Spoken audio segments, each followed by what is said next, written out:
Mivel készült a mai Böjtételek Fesztivál? Hát hagyományosan a gancával, meg a loskával, meg a hússal vagy bóréval, ki hogy mondja.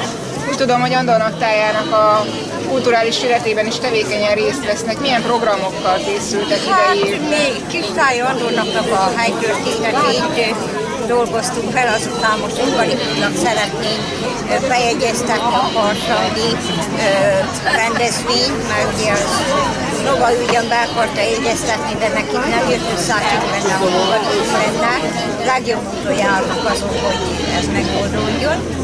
Meg mi neves embereket, például Szerencsés Károly, Völgyesi Margit volt nálunk egy híva, Eperjes Károly, Pap Lajos, Zsókai András, Muzsikás együttes, Nagyperóék, miket mondjak még, mert olyan neves, Jókai Anna, hát Kémia.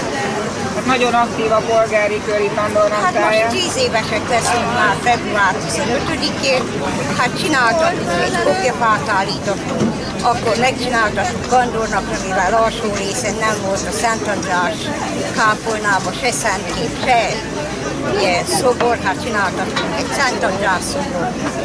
A bóli az megy, hogy sorba állnak. Akkor önöknél jól fogynak a vételek. Jó. Köszönöm szépen. Nagyon szívesen.